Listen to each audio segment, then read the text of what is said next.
이는 예수께서 이미 그에게 이르시기를 더러운 귀신아 그 사람에게서 나오라 하셨습니다. 이에 물으시되 내 이름이 무엇이냐 이르되 내 이름은 군대니 우리가 많음이니이다 하고 자기를 그 지방에서 내보내지 마시기를 간구하더니 마침 거기 돼지 큰 떼가 산 곁에서 먹고 있는지라.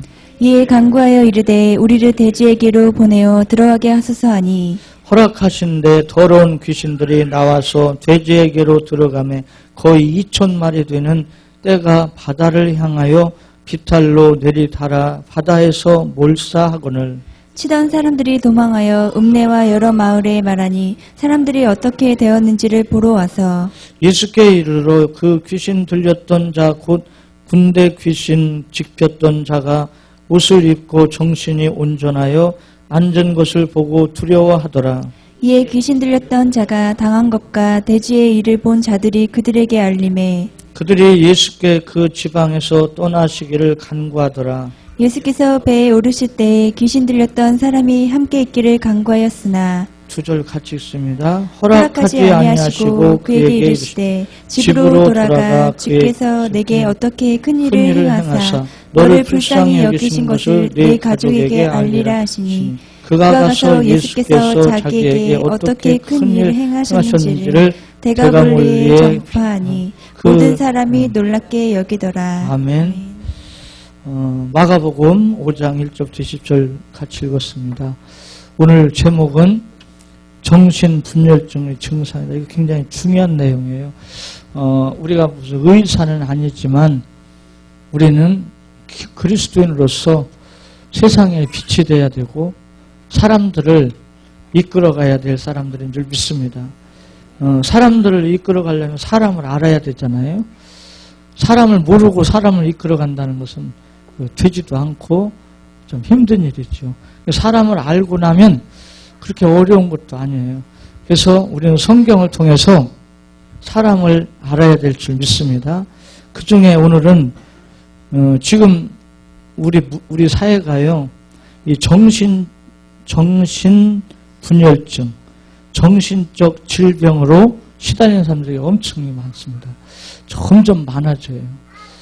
80년대만 해도 80년대만 해도 그 의대에 정신신경과가 별로 인기가 없었대요.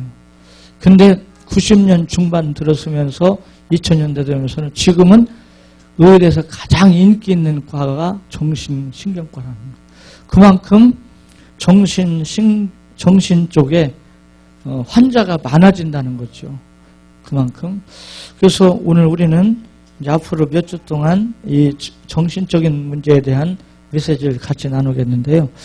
여러분, 이거 우습게 보지 마시고 자세히 한번 살펴보세요. 지금 자세히 살펴보면 교회 안에도 여기에 걸리는 사람들이 있어요. 그런 분들이 교회에서 어떤 일을 할 때는 반드시 다른 사람에게 또 상처를 줍니다. 자꾸 일부러 그러는 거 아니에요. 본인은 잘한다고 하는데 다른 사람에게 마음의 상처를 또 주고 또 그 일을 본인은 잘한다고 했는데 또 거기서 문제가 생겨요. 자꾸 문제가. 그러니까 이런 부분을 우리는 잘 볼 줄 알아야 돼요. 지금 제가 말은 안 하지만 우리 교회에서도 그런 요소들이 있거든요. 사실. 그래서 저 혼자 그냥 알고 이제 치유되기를 바라고 기다리는 그런 경우도 있고요. 그러니까 우리가 특히 교회 이제 그 과거처럼 우리 교회 리더자들은 교회 살림이나 잘하면 된다 이렇게 생각하면 안 됩니다. 이제 사람을 제대로 살리고 세울 줄 알아야 돼요. 그냥 교회 경제적인 살림이나 이게 아니에요. 그러니까 우리는 사람을 실제적으로 보고 도와줄 수 있는 이게 필요하단 말이에요. 자, 프린트를 보면서 제가 설명을 드릴게요. 정신분열증과 귀신의 역사는 관계가 깊습니다. 우리는 지금 가끔 거리에서 비참한 정신병자들을 만나는 경우가 있어요. 얼마 전에도요, 뉴스에 공중전화 기다리는데 오래 쓴다고 그냥 칼로 막 찌르는 거예요. 그게 제정신일까요? 제정신이 아니죠. 정말 우리 주위에 가만히 보면요, 이 정신분열증으로 이렇게 문제를 일으키는 그런 경우가 종종 많이 일어납니다. 알려지지 않은 그런 속에서도 많은 이런 일이 벌어지고 있어요. 근데 예수님 일행이 고라사 지방에 이제 갔잖아요, 오늘 본문에. 근데 어떤 사람이 있어요? 귀신 들린 사람이 있어요. 이 사람은 상상을 초월할 참으로 비참한 정신병자입니다. 자기의 온 몸을 돌로 막 자기 몸을 때리면서 상처를 내고 있어요. 누가복음에 보면 이 사람을 벌거숭이로 벌거벗고 있다고 누가복음 8장 27절에 또 소개하고 있어요. 같은 사람이거든요. 밤낮 무덤 사이로만 돌아다니면서 소리 질러요. 그 소리는 괴성이라고 볼 수 있죠. 사람들이 듣기 섬찟섬찟한 그런 소리를 막 지르고 다니는 거예요. 쇠살술로 묶어놔도 쇠고랑을 탁탁 끊어버려요. 힘이 얼마나 센지요. 끊어버려요.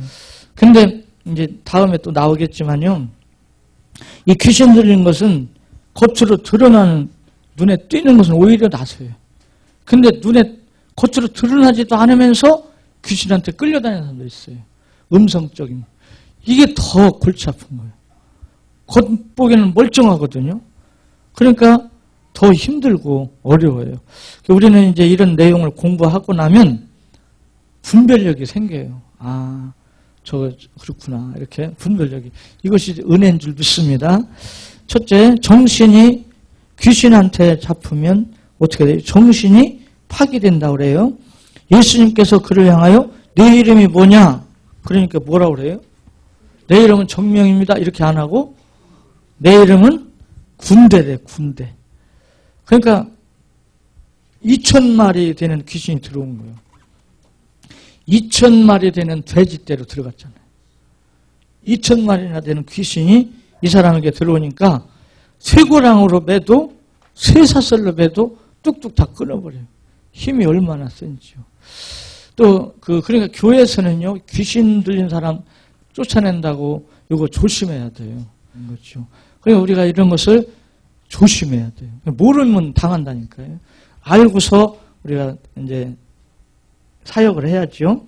근데 오늘 본문에 나오는 이 사람도 2,000마리나 되는 귀신이 이에게 들어가서 정신분열을 일으킨단 말이에요. 이 귀신 들린 자의 정신에 일어나는 그런 현상은요, 파괴된 마음, 와해된 정신, 그것은 분노의 파편일 수도 있고 욕망의 파편일 수도 있다. 바로 이런 현상을 가리켜 우리는 정신분열증이라고 말합니다. 파괴된 정신은 하나하나 분열되어 혼란을 가져오기 마련입니다. 그 와해된 정신은 다른 사람을 괴롭게 합니다. 우리가 깊이 성찰해 보면 우리도 그런 파괴된 정신, 와해된 정신 상태를 경험하는 때가 있단 말이에요. 정신이 파괴되면 어떤 일을 일심 전심 지속할 수가 없고요. 하다 말다 이거 하다 또 저거 하다 막 왔다 갔다 하는 거예요. 그러면서 갱신, 자기를 발전시키기 위한 변화를 이루질 못해요. 오늘 11시 예배도 성공에 대한 성품을 우리가 배웠지만요, 알지만 그것이 실제적으로 노력하고 해야 되는데 안 된단 말이에요. 정신적으로 약해지는 사람들은. 그래서 우리 이제 자신을 변화시킬 수 없으므로 자신도 모르게 힘든 생활을 하죠. 그러면서 다른 사람에게도 피해를 줍니다. 정신이 파괴된, 와해된 사람은 극도로 이기주의자가 되는 경우가 있어요. 이기주의라는 뜻이 뭐예요? 사회나 다른 사람을 돌보지 않고 자기의 이익과 쾌락만을 목적으로 하여 행동하는 이런 사람을 말해요. 그러니까 이제 여러분 이걸 잘 이해를 하고 들어주셔야 돼요. 교회에서도 보면은 정신적으로 정상인 사람들은 항상 약속을 지키고 교회의 유익을 위해서 내가 할 것을 책임감 가지고 바르게 합니다. 근데 정신적으로 문제가 생긴 사람들은요, 항상 이기주의적인 생각을 갖고 있기 때문에 이 공동체의 약속, 공동체의 어떤 일을 성실하게 잘 안 해요. 하는 척은 해도 성실하게 안 합니다. 그러니까 다른 사람이 볼 때 말하기가 애매한 거예요. 안 하는 것도 아니고 하는 것도 아니고 애매하게. 이것을 우리가 잘 보는 눈이 열려야 돼요. 그래서 그런 사람들을 보면 거의 정신적으로 문제가 있는 사람들입니다. 열등감이 많거나 뭐 여러 가지 그런 원인이 있어요. 그래서 이 정신이 파괴된 사람들은 어떤 일을 맡겨놓고 열매 맺도록 잘 하기가 힘들어요. 이 문제의 해결자는 누구예요? 예수 그리스도인 줄 믿습니다. 예수님을 온전히 믿고 의지하면 치유가 돼요. 우리가 무슨 일을 하더라도 내가 한다, 내 중심 이렇게 되면 막 혼돈이 와요. 근데 주님께 예수님 중심 이렇게 하다 보면 더 헌신을 할 수도 있고 또 정상적인 생활이 이루어질 수 있다고 말이죠. 그래서 우리의 삶을 온전케 하시는 분은 히브리서 12장 2절 3절에 보니까 누구라고 그랬어요? 예수 그리스도라는 겁니다. 예수님을 떠나면 어쩔 수 없이 이기주의가 돼요.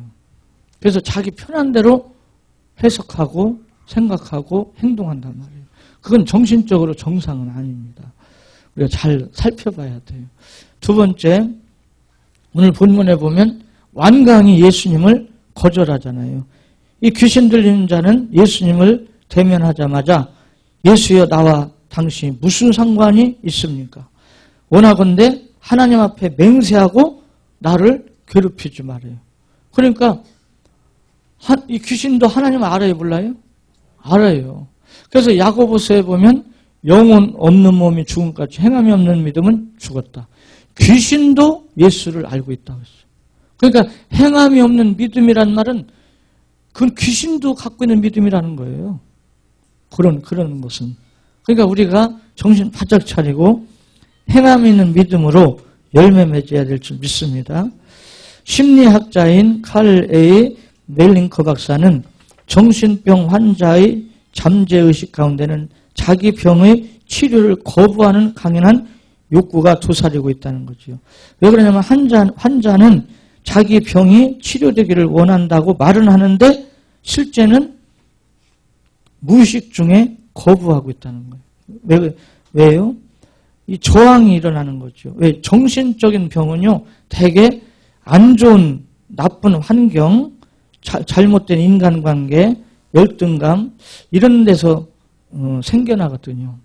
그러니까 안 좋은 지금까지 살아오면서 안 좋았던 자기의 환경 이거 말하기 싫다고 말이에요. 말하기가. 그러니까 그걸 말하기 싫으니까 안 내놔요. 우리는 사람 앞에 내놓으라 그거보다도 주님 앞에 내놓을 줄 알아야 돼요. 아멘. 그리고 주님과의 관계에서 치유가 돼야 될 줄 믿습니다. 하나의 예를 들어서요.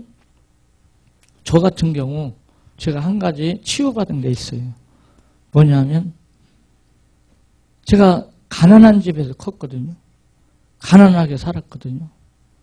그러니까 그런 안 좋은 환경 속에서 살아오다 보니까 제 마음속에 정신적으로 그 안 좋은 게 생겼어요. 그 중에 하나가 뭐냐면 부자를 보면 기분 나쁜 거예요.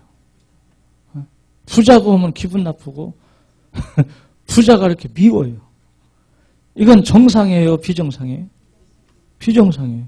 그게 저에게 있었어요, 사실. 여러분 이걸 아이고 왜 그래? 여러분 생각해 보세요. 지존파 기억나세요? 그 끔찍한 그 범죄를 계획하고 했단 말이에요. 근데 그 지존파들 보고 물었잖아요. 왜 강남에서 부자 되면 붙잡아다가 죽이려고 했냐? 왜 그랬냐 그러니까 그 사람들이 뭐라고 했어요? 사회가 나를 이렇게 만들었다. 자기가 잘못했다 그래 안 하고 사회가 그렇게 만들었다는 거예요. 여러분 정신적인 문제는요. 그 사람이 한 사람이 잘못해서 그런 것보다도 이 환경의 영향이 크단 말이에요. 환경이. 근데 이 환경은 내 마음대로 선택한 게 아니잖아요. 내가 선택한 게 아니잖아요. 그래서 이게 문제라 그 말입니다. 그래가지고 그들이 나중에 병원에, 아니, 교도소 가가지고 복음을 듣고 예수님을 믿고 나서 회개했잖아요. 우리가 진작 예수님을 알았으면 그런 죄를 안 질 텐데. 그래서 사도 바울이 말한 거예요. 우리가 복음을 전하지 않으면 화를 입는다고. 오직 이런 귀신 역사, 정신적인 역사, 이건요, 세상 약으로 해결이 안 된다니까요. 복음, 예수 생명이 들어가야 해결이 되는 줄 믿습니다. 그래서 저도 깜짝 놀랐어요. 나는 그걸 몰랐거든요. 몰랐는데 어느 날 딱 내가 느껴지는 거예요. 그래서 내가 왜 이러지? 이상하다. 이게 이제 정신적인 문제죠. 근데 예수님 믿고 의지하고 전도 현장에서 예수님을 체험하고 고린도후서 8장 9절 이런 말씀을 딱 암송하면서 그게 싹 없어졌어요. 지금은 가난한 사람이나 부자나 다 좋아요. 이게 치유됐다 그 말입니다. 무슨 말인지 알겠어요? 목사님 왜 저러나? 치유됐단 말이에요. 그러니까 하나님의 말씀은 치유의 능력이 있어요. 아멘. 고린도후서 8장 9절 다 외우시죠? 한번 읽어볼까요? 고린도후서 8장 9절 같이 읽습니다. 시작.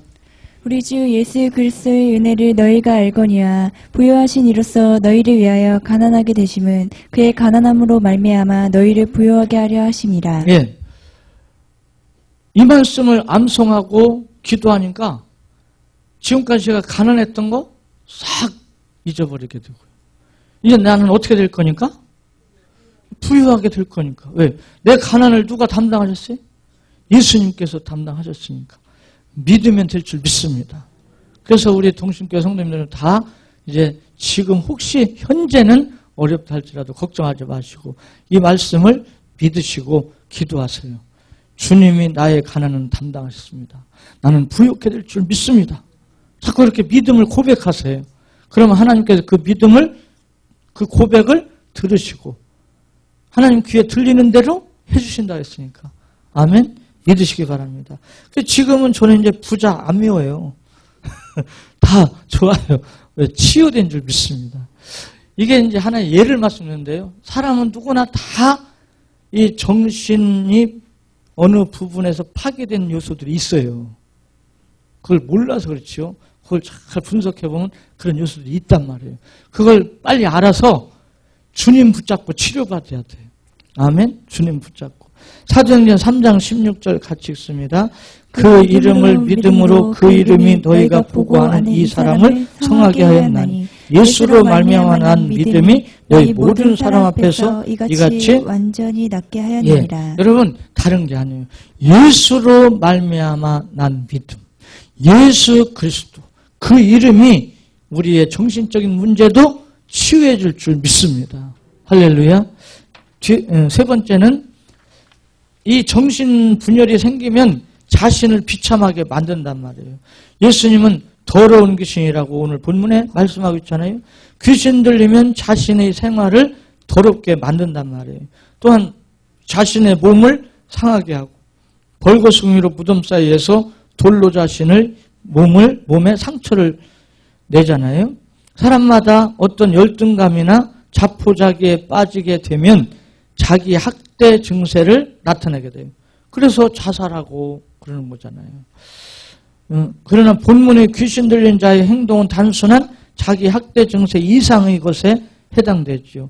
인간을 궁극적으로 파멸시키고자 하는 귀신의 포갑에 의한 자해였단 말이에요. 자세히 우리 자신을 성찰해 보면 우리들 마음도 알게 모르게 자신을 학대하여 비참한 생각을 가질 때가 있단 말이에요. 에이, 죽어버리는 게 낫겠다. 어떤 때 이런 생각을 가질 때.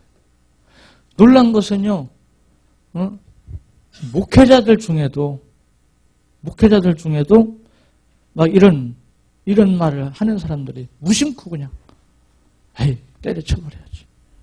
막 이런 소리를 자기도 모르게 다 치워버리지 뭐. 되는 대로 되라. 뭐 이렇게. 이것은요, 자신을 포기하는 자기 자신이 원수가 되는 아이러니한 그런 모습이라는 거죠. 자기가 자기에게 원수가 되는 거예요. 자기가 자기에게. 인생. 우리가 복음으로 완전하게 무장하여 예수 그리스도를 주인으로 모시지 않으면 간혹 사악한 악한 영의 영향을 받아 육체와 영혼을 파멸의 길로 이끌어가는 생각을 갖게 된다고 말이에요. 생각 갖다가 생각이 또 깊어지면 행동하는 거예요. 행동하면 이제 자살도 하고 막 그런 거 아닙니까? 그러니까 우리는 먼저 이런 생각을 빨리 점검을 해야 돼요. 정신적인 문제를 점검을 해야 돼요. 해서 예수님을 영접해야 될 줄 믿습니다.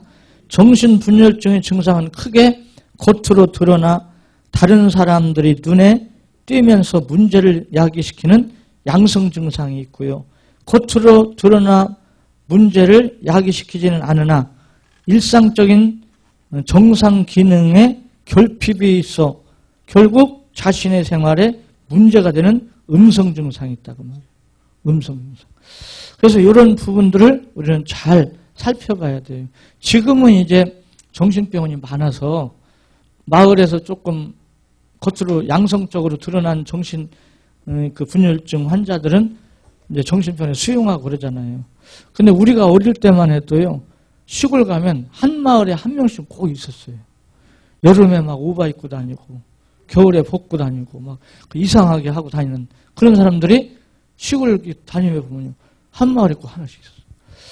이건 완전히 양성 증상이거든요. 근데 그 시대만 해도 정신질환자를 수용하는 그런 병원들이 별로 없었거든요. 대전은 유일하게 학화동에 있었어요. 그래서 대전 사람들이 조금 이상한 짓 하면 너 학화동 갈래? 그 말이거든요. 유일하게 학화동에 정신질환자들 수용하는 곳이 있었거든요. 그러니까 우리가 정신 바짝 차리고 다른 사람도 물론 살펴보지만 나도 살펴봐야 돼요. 나는 과연 정상인가? 나는 혹시 잘못된 것이 없는가? 살펴봐야 될 줄 믿습니다.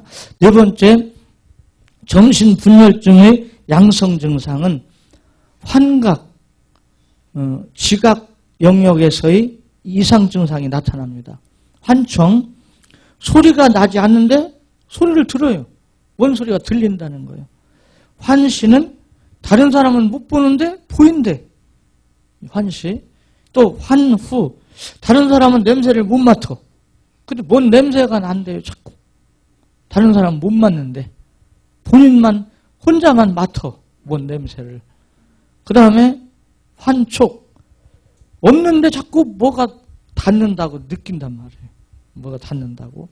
또 환미, 맛이 나지 않는데도 맛을 느끼는 증상. 그러니까 이렇게 환상, 환청, 환시, 환미 이런 것을 혹시 가지고 있는가? 뭐 우리 여기 성도님들은 그런 게 없지만 혹시 그런 증상이 있다면 이건 벌써 심한 거예요. 그 다음에 망상. 망상이 뭐예요? 사고 영역에서의 이상 증상. 사실이 아닌 것을 사실로 생각하고 있는 거예요. 사실이 아닌데 사실로 생각하고 있는 거예요. 관계망상. 자신과 아무런 관계가 없는 것을 자기와 관계가 있는 것으로 연관짓는 것. 즉 다른 사람의 행동, 언어, 바라봄, 옷차림, 웃음 등을 자기와 연결시켜 생각하는 거예요. 얼마 전에 그 어느 이제 아가씨가 할머니한테 지하철에서 막 욕하고 막 쌍욕을 하고 달라드는. 근데 이제 그런 일이 왜 생겼냐면 그 아가씨가 옷을 좀 야하게 입고 있었어요. 그러니까 할머니 그 경로석에서 할머니들끼리 앉아서 할머니들끼리 얘기한 거예요. 그냥 얘기하면서 웃고 그런 거예요. 근데 이 아가씨는 자기 보고 그랬다고. 그러면서 할머니들한테 막 쌍욕을 하고 막 그러는 거예요. 이게 벌써 옷을 그렇게 야하게 입고 나간 것부터 이게 이제 그런 거예요. 그러니까 우리가 정신 차려야 돼요. 그래가지고 자기하고 상관없는 건데 자기랑 있는 거에서 나를 보고 비웃고 있구나 이렇게 생각하고서 할머니한테 그런 거예요. 요즘은 무서워요. 누구 쳐다보고 웃는 것도 조심하세요. 그러니까 그냥 자기와 상관없이 어떤 말을 하고 있는데도 저 사람들 지금 내 얘기하고 있겠지? 뭐 이렇게. 예를 들어 교회에서도요. 여기서 이제 예를 들어서 어느 성도님들이 막 얘기를 하고 있어. 근데 마침 그때 이제 얘기 끝날 때 됐는데 누가 들어와. 딱 들어오니까 말하다 끝났네? 내 얘기 하다가 안 하는구나. 이러는 거예요. 이제. 그래갖고 막 상상을 하는 거예요. 내게 뭔 얘기를 했을까? 이 얘기를 했나? 혼자 자기 생각으로 상상을 하면서 만들어내는 거예요. 또. 여러분 누가 나에 대해서 뭐 욕을 하든 뭘 하든 신경 쓸 거 없어. 네? 무슨 말인지 알겠어요? 나는 내 길 가는 거예요. 이 말 무슨 말인지 알아요? 자꾸 너무 다른 사람을 의식하지 말란 말이에요. 물론 다른 사람을 무시해도 안 되지만 너무 다른 사람을 의식해도 안 돼. 할렐루야? 그냥 내가 떳떳하면 되잖아요. 그래요, 안 그래요? 내가 떳떳하면 되지. 남이야 뭘 하든 말든. 내가 하나님과의 관계에서 양심에 꺼리낌 없이. 사도 바울이 그랬잖아요. 나는 하나님 앞에서나 사람 앞에서나 양심에 꺼리낌이 없기를 힘쓴다. 내 양심을 따라 하나님을 섬기고 있다. 할렐루야. 내 양심이 뭔가 꿀리니까 저 사람들이 나에게 뭔 얘기 하다가 나 들어오니까 안 하는 거야. 이렇게 생각하는 거지. 양심에 꺼리낌이 없을 것 같으면 그런 생각 할 필요가 뭐 있어요. 그래요, 안 그래요? 그러니까 우리는 그런 관계망상 가지면 안 돼. 피해망상. 자기에게 해가 되는 일이 일어날 것이라는 생각을 자꾸 갖는 거예요. 나한테 피해를 주겠지 누가. 또 어떤 일을 하다 보면 내가 손해만 보겠지. 자꾸 피해망상. 그런 생각 갖지 마시고요. 상관성 결여 세 번째. 묻는 말에 상관없이 엉뚱한 소리를 한단 말이에요. 잘 잤어요? 그랬는데 그럼 예, 잘 잤어. 그러면 아무래도 내가 정치를 해야겠죠. 엉뚱한 소리를 한단 말이에요. 그러니까 이게 잘 보세요. 자세히 보면요. 이 상관성 결여된 정신분열증을 가진 사람들은요. 예를 들어서 이 컵에 대한 주제, 컵에 대한 이야기를 해. 얘기를 하면 이 얘기를 이야기를 마무리 해놓고 그 다음에 이제 수건에 대한 얘기를 해야 되잖아요. 근데 이 이야기 마무리 짓지도 안 했는데 중간에 그냥 수건이 하얗죠? 딴 얘기 하는 거예요. 혹시 그런 사람 옆에 있어요? 이것도 아직 이게 조금 위험한 거예요. 무슨 말인지 알겠어요? 그러니까 어떤 대화를 하면 그 대화를 마무리 질 줄 알아야지. 자꾸 이 말하다 저 말하다 이렇게 하다 저렇게. 그러면 상대편이 대화가 잘 되겠어요? 안 되겠어요? 안 되죠. 그것도 정신분열 증상입니다. 그 다음에 일관성 결여. 이야기를 하는데 앞뒤 연결이 제대로 되지 않아요. 어떤 일을 지속해서 하지 못해요. 그러니까 이런 대화를 쭉 해보면 안단 말이에요. 그러니까 여러분 교회에도요. 이런 사람들이 있을 수 있거든요. 또 이런 분들이 교회에서 앞장서서 열심히 일을 할 수도 있어요. 그럴 때 나타나는 문제들이 생깁니다. 나타나는 문제들이. 그것을 목회자나 장로님들이나 교회 지도자들은 십자가련이 생각하고 품고 가야지. 그걸 갖다 확 그냥 즉시 막 나무라고 그걸 지적하고 이렇게 하다 보면 교회가 자꾸 시험이 생겨요.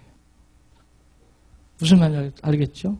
그래서 그냥 품을 건 속으로만 삭히고 마음은 상해도 이게 품을 때는 품고 그러면서 뭐 해야 돼? 그분을 위해서 기도해주고 때가 되면 알려주고 치유받을 수 있도록. 그게 교회인 줄 믿습니다. 다섯 번째, 정신분열증의 음성 증상. 같이 읽어볼까요? 전문가도 알아보기가 어려운 증상이기도 합니다. 일상적인 생활을 적절하게 수행하지 못하고 특히 게으르며 어떤 일에도 관심과 의욕이 없습니다. 얼굴 표정의 변화가 없어지고 사람에게 대한 관심이 거의 또는 전혀 없고 아무것도 하지 않으려 하고 혼자만 있으려 하고 간단한 일도 스스로 처리하지 못하고 꼭 누구의 지시를 받아야 움직이고 지시받는 것도 제대로 수행하지 못합니다.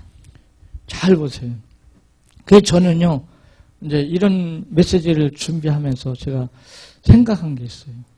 교회에서도 우리 한국교회는 너무 수동적이에요. 시키는 것만 하려고 그래요, 성도들이. 그러지 말고요.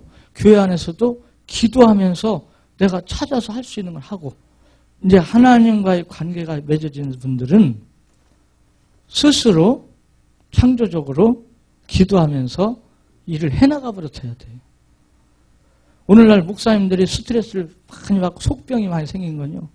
목사님들이 일을 시켜놓고 이게 못 믿어갖고 일일이 참견하고 이랬네 저랬네 잘했네 못했네 막 이러다 보니까 막 같이 스트레스 받는 거예요. 일해놓고. 우리 한국교회 안에요. 그래서 시험 드는 경우가 굉장히 많아요. 뭐 다른 거 갖고 시험 들 게 없어요. 그거 가지고. 사실은 그것이 본질은 아니거든요. 우리 교회의 본질은 아니거든요. 그러니까 비본질적인 일 갖고. 또 이제 그래서 저는 이런 내용을 깨닫고 나서부터는 하여간 우리 성도님들이 어떤 일을 맡았으면 할 수 있으면 스스로 해나갈 수 있도록 이렇게 해야겠다. 이게 정신건강에 좋고요.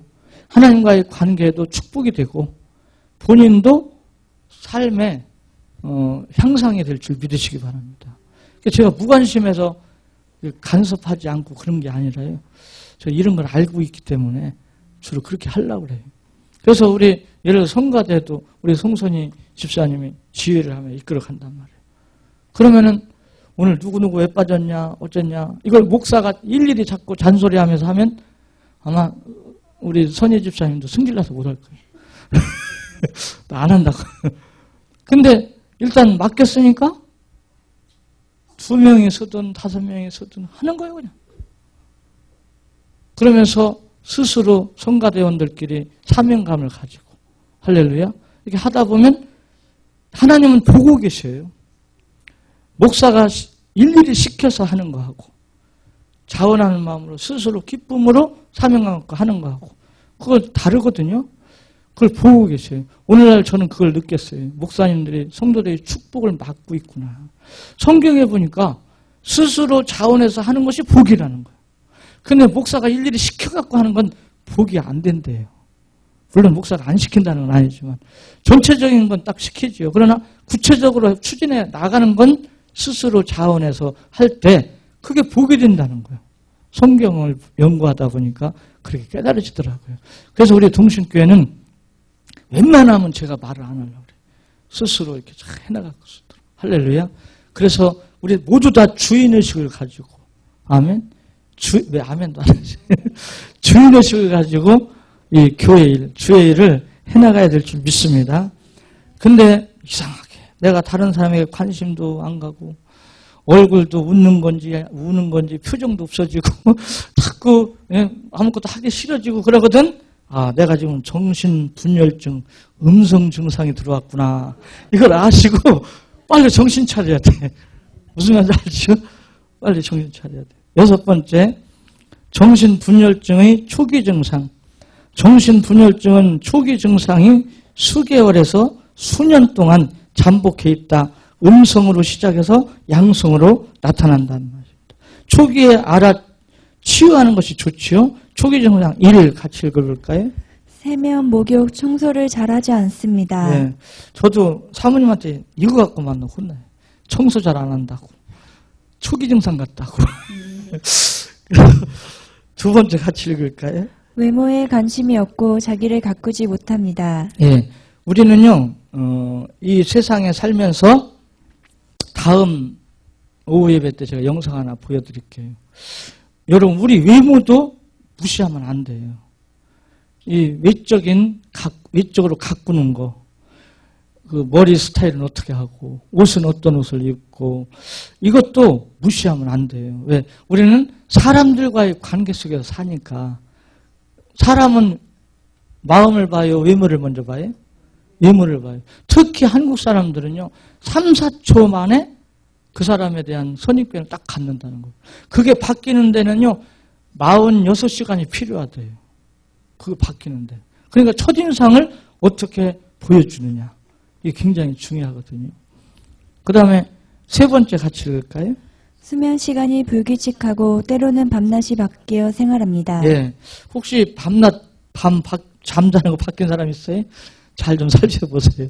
네 번째 같이 읽어요. 식사 습관이 달라집니다. 예, 다섯 번째. 막연하게 여기저기가 아프다고 합니다. 예, 여섯 번째. 신경이 예민하여 사소한 일에도 짜증을 내고 불안해하며 긴장된 모습을 보입니다. 예, 일곱 번째. 감정의 기복이 심해집니다. 예, 여덟 번째. 분노를 심하게 내고 공격적입니다. 아홉 번째. 어떤 일에 집중해서 하지 못합니다. 예, 열 번째. 죽음과 자살에 대한 생각을 자주 합니다. 예, 열한 번째. 다른 사람들과 함께 있는 시간이 줄어들고 무엇인가 골똘히 생각하는 모습을 자주 봅니다. 예. 그래서 이 11가지를 가지고 나 자신을 한번 점검을 해보라는 거예요. 그리고 다른 사람도 가만히 이렇게 살펴보고요. 그럼 이 초기 증상 때는 치유가 쉬워요. 어렵지 않아요. 알면 금방 바꿀 수 있어요. 근데 이거 모르고 자꾸 이렇게 빠져들어가다 보면 나중에 음성 증상으로 들어가가지고 무기력해지면 그때는 치유하기가 참 더 힘들어져요. 그러니까 초기 증상에서 빨리 진단을 하고 우리가 건강한 생활을 해야 될 줄 믿습니다. 하여간 우리 동신교회 성도님들은요, 정신적으로 사람도 볼 수 있는 그런 눈이 열려가지고 실력 있는 크리스찬으로서 사회를 이끌어가는 은혜가 있기를 바랍니다. 기도드리겠습니다.